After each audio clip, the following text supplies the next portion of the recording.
So everybody says they want to be an actor. Not a lot of people want to put the work into it.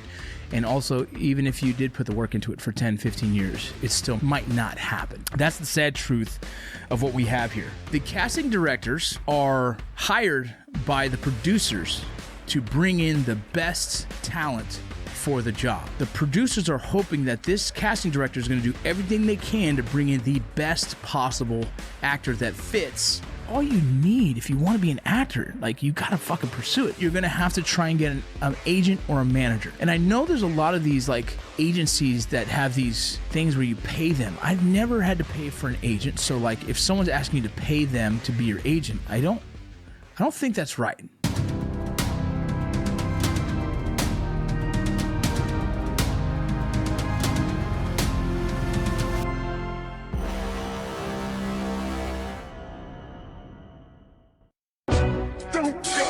Welcome to the VinnyRoc Podcast. I took the blows and did it my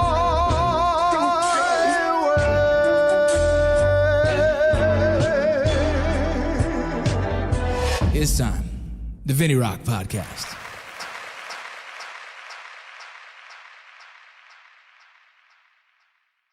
Yo, welcome to the VinnyRoc Podcast.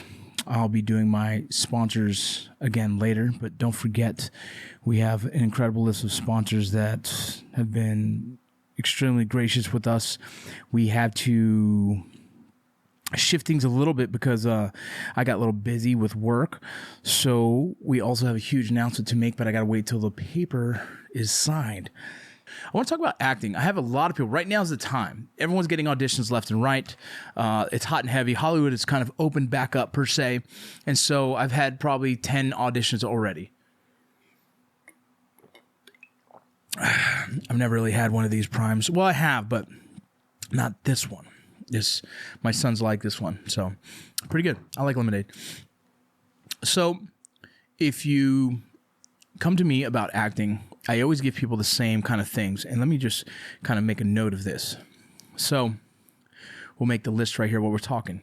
Acting 101. So everybody says they want to be an actor. Not a lot of people want to put the work into it. And also, even if you did put the work into it for 10, 15 years, it still might not happen. That's the sad truth of what we have here. So here's how to get started, and then we'll get deeper into it. How to become an actor. So I believe the first thing that you should try and do is get some acting lessons. I'm going to put that down, lessons. And then on top of that is get into acting. And so when I say get into acting, you could go online, you can go to your Facebook, you can go to local colleges that have theater programs, you can find local filmmakers, and there's usually Facebook groups and whatnot that you can kind of jump in with. It's a crazy, I've said this before in several other videos I've done, but it's a crazy career field where you can't get representation without showing you can act, and you usually can't get a job in acting without having representation, right? An agent. But there's these kind of things. I didn't have an agent when I first got Mayans. It was kind of a, like I said, a lucky situation for me. But I did have an acting reel. I did produce 2 films before I even jumped into Mayans, and I also helped co-write and produce The Dads in Parks. And so when I say that, is like I did a lot of work on the back end that paid off during the whole Mayans audition timeframe. I say all that to make sure you guys understand there's a lot that goes on here. So if it was me coming out and saying I want to be an actor, first thing I do, contact a photographer and get headshots. Not just one headshot. I would get probably 4 or 5 different looks. And why do I say that? Because you as an actor will play potentially many different characters. And so thinking long run, I want to be able to have different looks in my repertoire that I can send to my to either the casting director or agent, if you get one at that time, to present that look to the casting director. If you're going to play a high school football coach, there should be a look in your headshots that would represent a good high school football coach. If you're going to be a savvy businessman, there's a look in your headshots that should represent that, a suit, tie kind of concept. A bad boy, tough guy, right? You should have a picture that looks like that. Military, law enforcement, you should have a picture that looks like that. So when I say that, is sit down and kind of take notes and say, what are maybe the 5 characters that I can see myself realistically playing?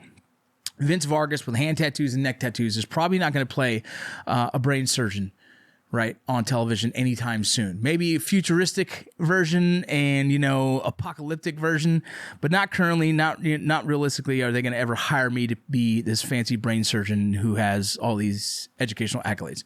They don't see that. Visually, that's not what Hollywood sees. Is it realistic? Yeah, I'm sure there's something like that. I know there's some FBI agent dudes who are fully tatted up and badasses, but for the most part, the way Hollywood sees us is important for us to understand how you're seen. So look in the mirror and say, hey, I could probably represent a good dad, coach, boom, boom, boom. And those will be the headshots that you're going to kind of develop for yourself, as in the looks when you go get your headshots done. That's pretty good. You guys already know who we have. Just to talk about them real quick. Where's my box? I had my kids help me clean up. Let me get my box. Stand by.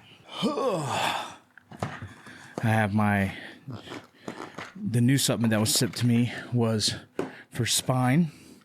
And here is my complete brain supplements so you guys can see. Very excited about taking these. These are going to keep those for the studio. Hey, while we're at it, why don't we just go ahead and take one of these bad boys, one a day. Let's see, this one is 2 capsules a day for Trineuro Spine. Okay, this one's a new one for me. I'm excited about it. It says engineered to improve neck, back pain, regulate joint degeneration in the spine, and modulate spinal inflammatory response, spinal pain relief, spinal joint antioxidation, and spinal immune modulation. Jesus, Vince, read freaking the pressure. Either way, we're going to check these out right now. We don't have an official sponsor, but Prime sends us drinks. So while Prime is sending us these drinks, we'll show them some love. Either way. Trineuro, dude, is created by a brain doctor who legitimately is doing a lot of case studies right now. And I'm really excited about this product because if you're a veteran, if you're a law enforcement officer, if you're just someone who has had some potential traumatic brain injuries, if you're someone who's looking to kind of heal the brain, if you're someone who's just looking for something that's more than a nootropic, something that can kind of support brain health, well, then there you have it. And then the new supplement that I have right here, right, this spine one, to me, sounds awesome. I'm someone who's struggled with back issues for a long time. I mean, come on, get off me. Either way, down the hatch.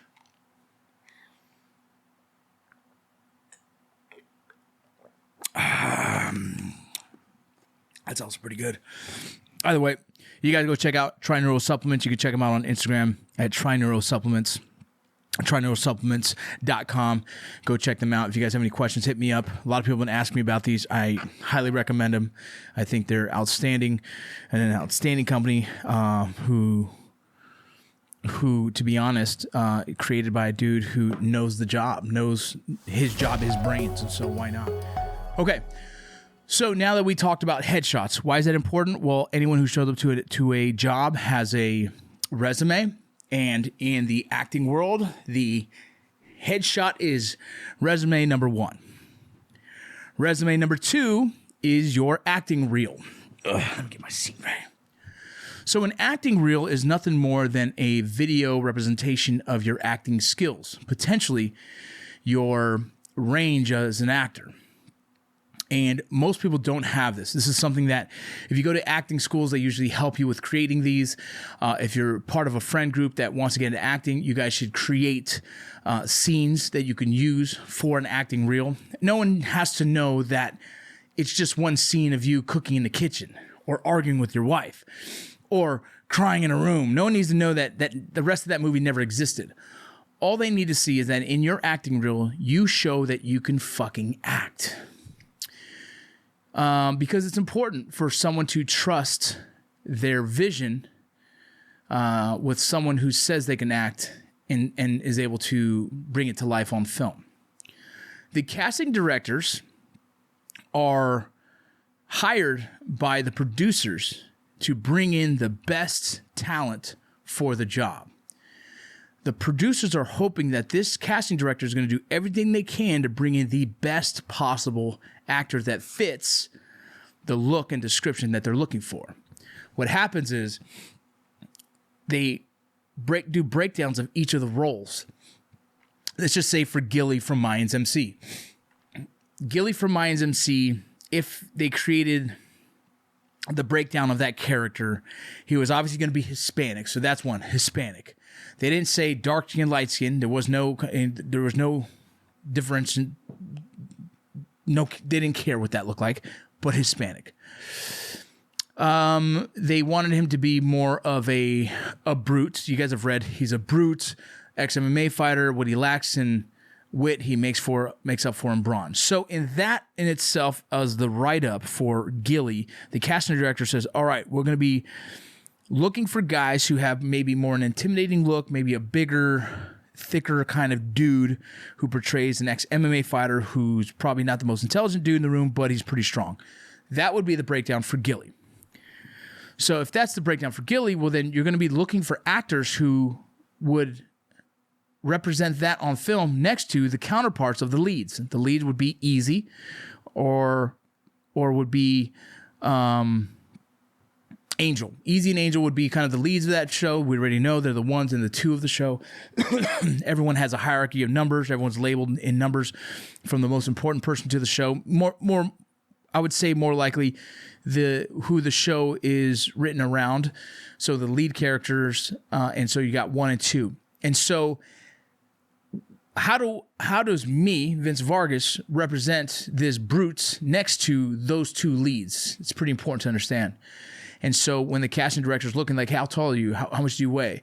They're going to kind of pick apart all those things, and then they're going to make a decision. And okay, cool. He looks good. So what happens is the first pass of a casting director is looking at the images of the person and seeing if they fit the breakdown of the character. If the image is like, damn, this is definitely the breakdown. If this, I think one of my headshots was like in a tank top, full, shows all the tats, beard, bald head, right? So that in itself was like, okay, this guy looks like the part, looks like the write-up or the breakdown. And then it goes, okay, we're interested in seeing a tape from him. So then your agent calls you and goes, hey, we want an audition tape. Here's the scenes. Or they send you an email and say, hey, we got an audition on your way. And then you get that email and you do a self-tape. My situation was slightly different because back then, now everything is self-tape because after COVID, it kind of pushed us to do more self-tapes, which is freaking awesome. It's actually phenomenal. But the biggest thing I would say, oh wait, that camera. I don't know. I'm trying to get my sponsors some love here. Either way. So my situation was slightly different because back then I was in California. I was filming Dads in Parks, and I texted a buddy who's in acting. I said, hey, man, is there any way you would know who the casting director is? I knew that much. And he said, yeah, by chance, I actually know exactly who the casting director is. I said, you think they'd be interested in seeing me? He goes, let me ask. He goes, send me a couple pictures, send me your bio, send me your reel, and send me your headshots. And so I sent headshots, reel, my bio, written out like kind of like what you've done in the film industry, and then as well as my personal bio, and sent that all forward. And luckily I had all that prepared and ready to go.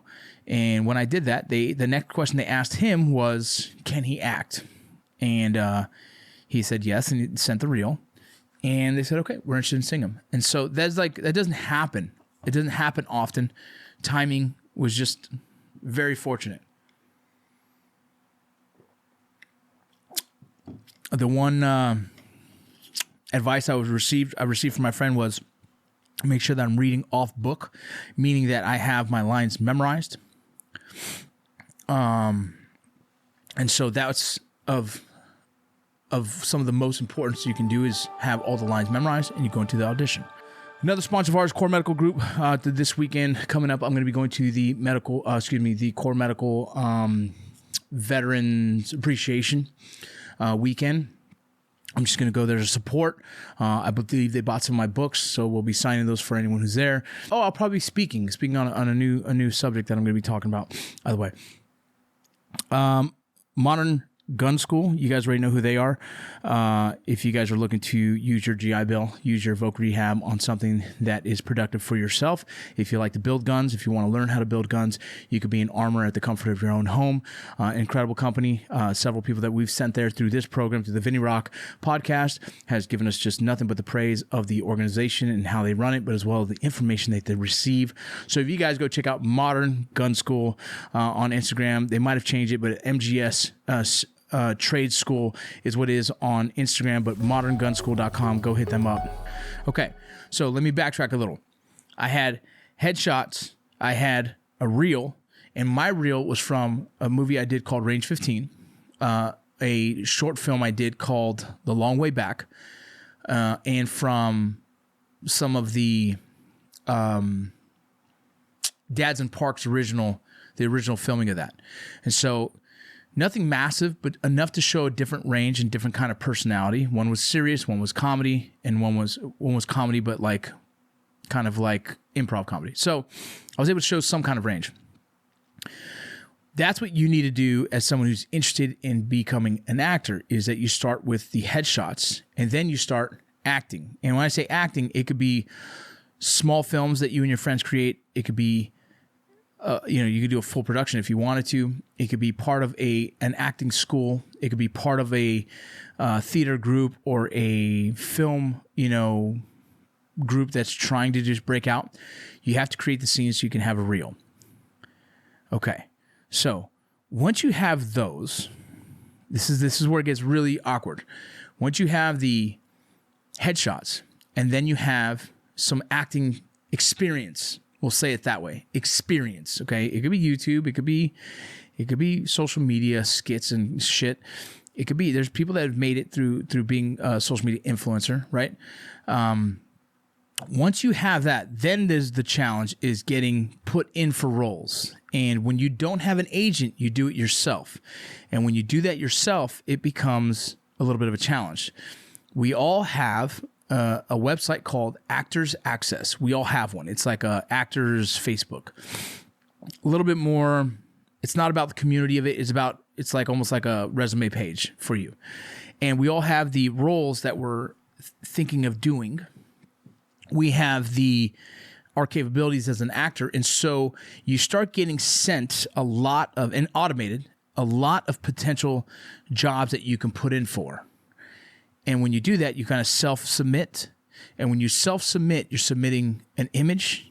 You're submitting your Actors Access page.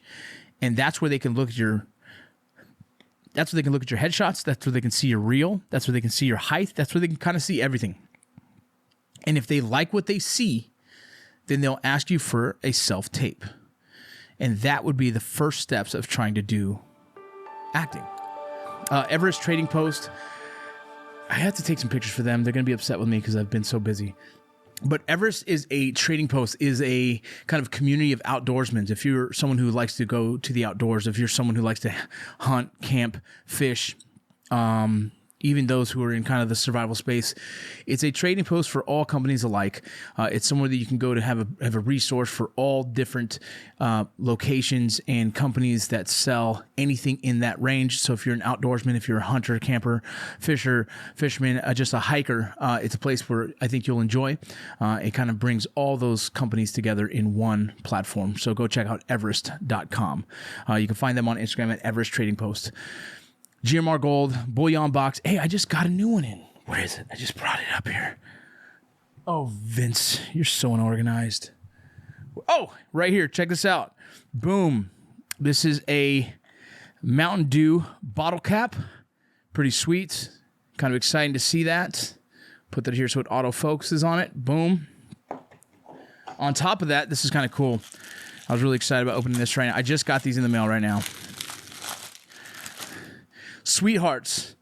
Some silver. Faux that ass. Sorry, I don't know why I said that, but either way, I think the family will really enjoy this. This is something I'm going to give to either my daughter or my wife. I think it's pretty cool to see. It says, my hero, bear hug, and soulmate.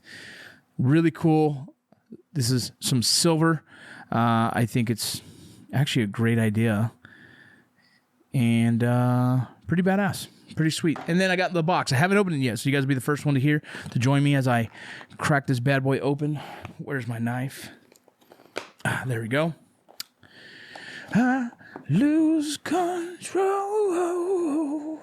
Distinguished package. It comes with those two items right there. And then it comes with several other... Oh, shit, this is dope. I'm working on something really cool with GMR Gold that I'm excited about. Silver. A few other little silver bars and gold bits. And one cool thing here, this is a Spider-Man silver. It's $2. What is this? I gotta figure out what the fuck. I mean, you tell me this ain't Spider-Man. This is Spider-Man to me. I think this is Spider-Man. Either way. Maybe I'm wrong, but pretty rad. I'll take some time to check this out later. No big deal. Put those aside. You guys can go get your Bullion box. It's a subscription-based model. You guys go check them out. Check out GMR Gold if you guys are just interested in buying, selling, or understanding the market, the value of gold and silver, precious metals. It's a trusted company. We really enjoy working with them. I've worked with them for many years, and so you guys can check them out. Some of those jobs pay... some of them are not SAG, which SAG is a union.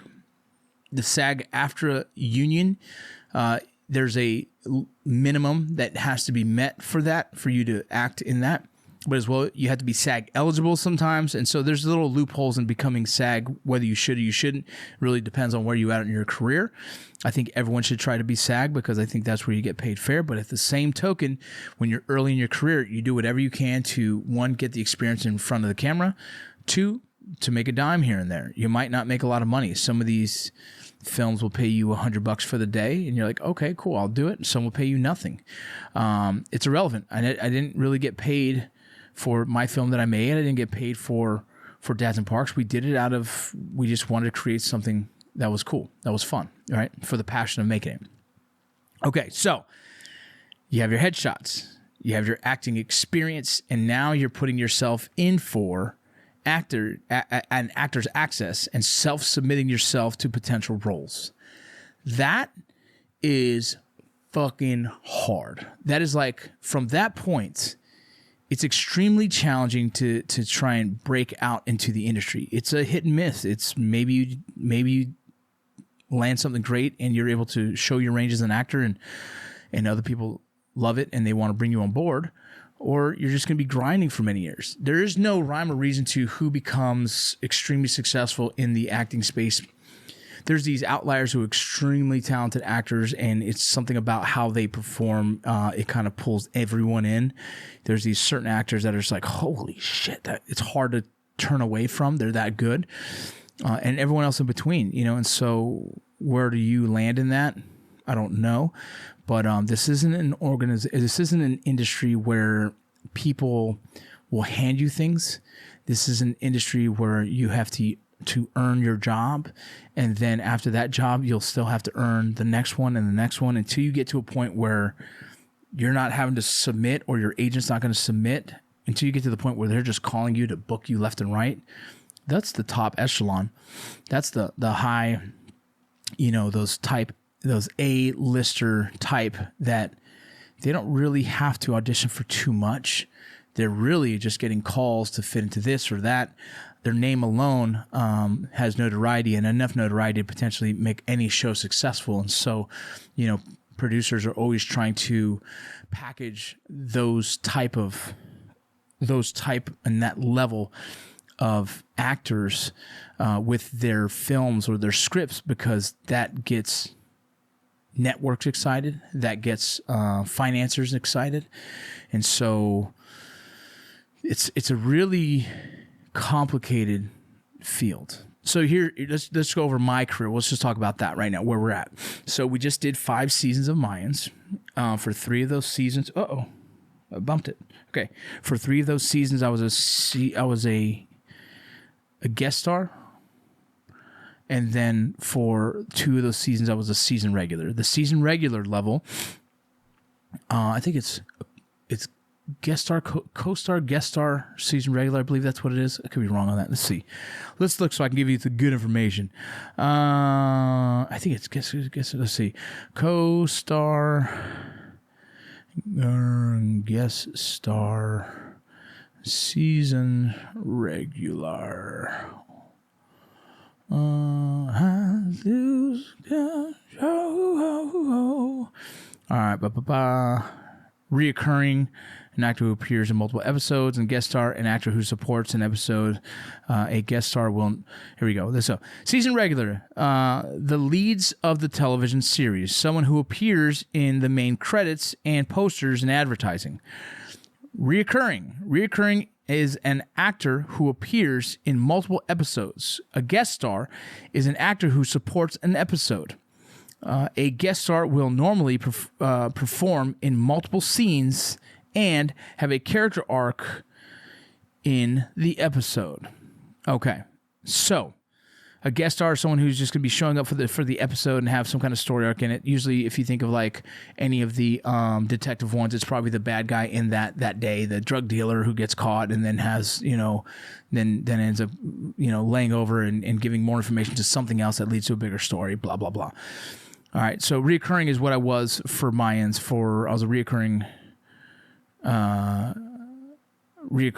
in Mayans for the first 3 seasons. I was in the first season, I was in all 10 episodes. The second season, I was in 9. The third season, I think I was in 8 or 9.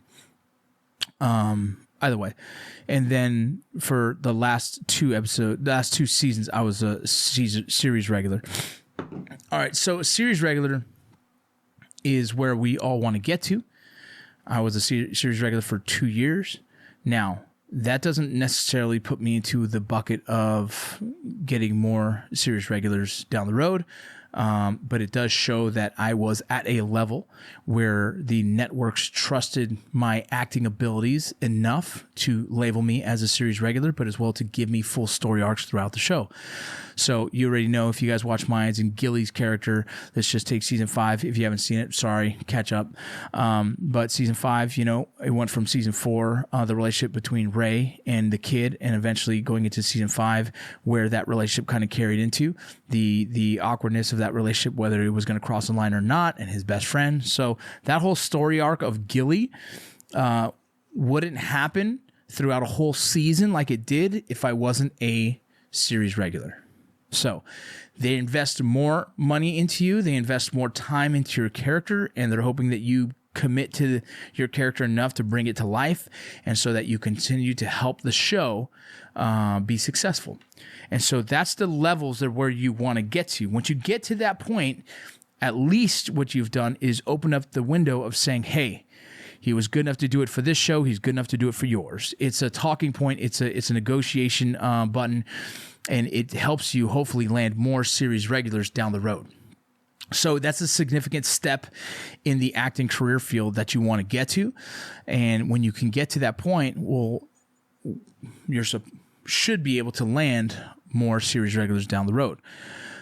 My situation might be a little different. I know what I look like. I have a kind of an appearance that's very, I would say, more unique than it is the norm. So that means that, like I said, I'm never going to be playing a brain surgeon in any movie anytime soon. But I can't always play a bad guy. I can always play a dad. I can always play these roles that are very common for someone who might have tattoos. And I'm never probably going to be a lead unless I lose an extreme amount of weight and get down to 180, 200. Then I could potentially be looked at as a lead for shows. But there's this there is this kind of size, how big I am compared to other actors and where I fit in a room, in a scene, and as well as for the show. There's not too many what they call heavies as leads. Kevin James is one. The funny meme that I posted about Kevin James and me. But point being is that he was a lead that's not very often seen as, you don't see too many big guys as leads for shows. He had King and Queens, I believe that show was called, and he was the lead actor for that. But again, there's very few of those. Man, what they got in this shit? Well, let's see. Let me tell you what this is. It's for hydration. Cool. I wish I had more protein, but either way.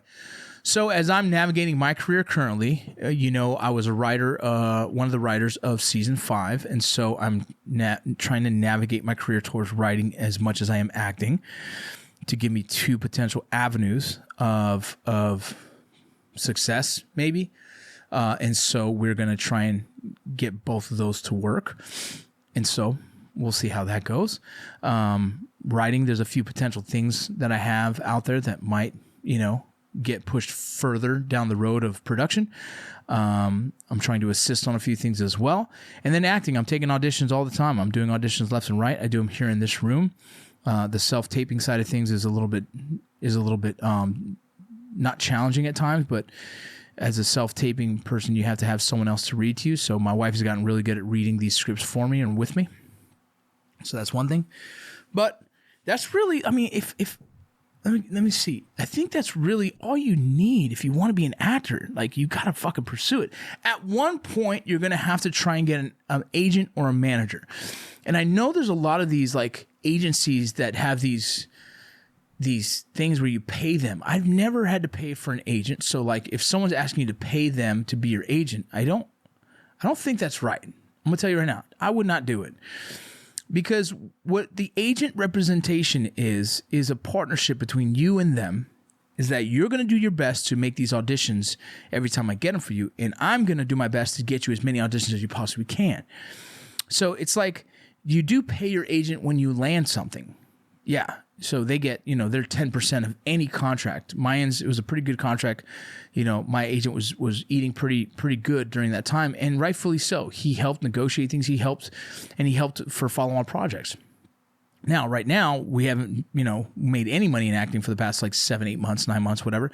So he's sitting back, but he has multiple different actors that he's putting them all in for different roles. And so he has the trust from me that I'm going to do my best to land every role that you send me. It doesn't happen. It's hard to land roles, any audition you take. I think one of the actors recently I just saw on social media said, on average, 64 auditions, you might land one. Every 64 auditions, you might land one, something to that fact. And I think that's absolutely like realistic, if not more auditions. Shit. But point being, my partnership with my agent, he's going to do his best to get me every role possible to audition for. I'm going to do my best to get the best audition possible, and hopefully they start picking us here or there. I have also a manager who does the same. My manager, they nurture relationships. They communicate with the casting agents. They have friends. They have long existing relationships that hopefully at some point they can use those to leverage the opportunity of getting us an acting gig. And so you have these people on your team to help you. Those of you who don't have an agent yet, you kind of start sometimes at like the low end type of agent, someone who's going to do their best for you, but like, you can outgrow them eventually, and they know you're going to outgrow them too. Right. And so keep moving forward. As things progress, you might have to go to the next agent or another agent. Or if you find the person you really believe is going to work their butt off for you, well, then you keep them and you keep grinding, and whatever you make, you all win, right? Everybody eats. And so it's an interesting space. A lot of people want to immediately go and get an agent before they've done the headshots, the reels, the acting lessons, put themselves out there and try to act in different free things. Like, there's a lot of work to be done before you get representation. If you do all that beforehand, if you go get your headshot, if you go get your reel done, if you go do acting on the side, independent work, and all over this, it's going to be free, right? You're just going to do it for free. If you get all that done, then you have a really good chance of getting an agent because he's going to see like, man, you're self-motivated. You've gone out and done all this already. I was like, cool, I'll help you. That's really where it's at. It's really hard to get an agent without really putting yourself out there and doing that. And like I said, you find someone that knows how to submit your work through Actors Access, and that's just the first spot. Then from there, there's a ton of agencies. You'll grow, you'll change, you'll leave an agent, you'll find a new one. It all based on it's like a counselor. Find the person that you connect with and you understand, and you both have the same goals, and then move forward. So I have an acting agent, I have a voice agent, I have a manager that represents me entirely through writing and everything else. I have a literary agent for scripts. I have a literary agent for books. So I have a full team of people that are always looking for more opportunities to help grow my brand and get me out there for more exposure, to either produce TV shows, get an acting role, different things like that. And I'm working on getting a speaking engagement agency on board so I can do public speaking. I do all that on my own, but Mid 45, I just have one. Boom. Mid 45, this is your kratom. This is your, it's a derivative of a plant medicine. It is a form of, it's another form of, let's see, it's a plant medicine that can help with different things. This one tends to focus more on the opiate receptors. I would caution anyone who's interested in looking into this, ask your medical provider first whether it is safe for you. This is something that is kind of new to the scene in my world, and so I want you guys to go look into this. But if you're someone who struggles with addiction, someone who struggles with kind of trying to fill that void with the opiates, this is something that I know for a fact has helped hundreds of people, thousands of people, if not. But as well as there are some side effects that you got to know and you should understand. There's some things about this that I'm still trying to understand. What we're trying to do is get the owner, one of the owners on here to really deep dive and to explain this. If not, I have a couple of content creators I've reached out to who are going to come explain the properties of Mid 45, but as well as kratom and how it can help, how it could be a benefit to you. Like I said, ask with a medical provider first. Look into it, research, check it out. This is one of our sponsors. You guys can check the link on my bio. Yeah, so it's not incredibly hard. That's really the foundation of what you should do. There's several acting coaches I send everyone to. One acting coach I send everyone to that asks. He's a really good acting coach. Anthony Gilardi, and I'll get you his contact if you're interested. I actually put at the bottom of this if you guys want to go to his website and look into him. He does Zoom. Stuff. What else? Headshots. Any photographer can do them. Go look online to see how to do those headshots. What is the best format for those, and what does it look like? It's not going to be a selfie on a cell phone. That's going to be, well, maybe if someone's really good at taking the cell phone shots and it's not a selfie style and they use the portrait mode, you could probably pull that off for now for the cheap version of that, which is perfectly fine. Look at Actors Access, understand how to use that. Also look into LA casting. There's a lot of people that start from background work and they learn a lot of the stuff of understanding the sets, understanding the I would say, what do you call that? Understanding the dynamics on set and not to fucking get yourself in trouble by doing something stupid, by not running up to actors that are well known and like trying to get pictures of them and all that shit. It's kind of like having the understanding of the etiquettes of being on set. And, keep pursuing it. I think we're in a really good time right now in our lives where we can create really quality content with our cell phones, and, a decent cinematic camera, could cost you some money, but an A7S III is about $3,000. You could probably film a really dope scene with good lenses on that, and it's on a cheaper level with good audio, man. You could probably produce something pretty decent with that. There's also Blackmagics and others, but point being, if you want it bad enough, go get it. If you want it bad enough, do the things I said and continue to pursue it. If you want it bad enough, you'll make it fucking happen. And if you have any more questions about acting, hit me up and I'm going to ask you, did you watch this episode? And if you haven't, well, then you're already fucking up. Either way, it's the VinnyRoc Podcast. Thank you so much. Hey, we got a lot of mental health stuff coming up down the pipe. You guys, if you ever need anything, reach out. You're not alone. I love every single one of you guys. We're going to continue to kind of pump out these podcasts with mental health more than anything because I've seen a lot of people enjoy that. So there's a lot of the mental health side of things that also involves acting, and I think it's therapeutic value. So we can get into that conversation another time. Either way, it's the VinnyRoc Podcast, and I'm out.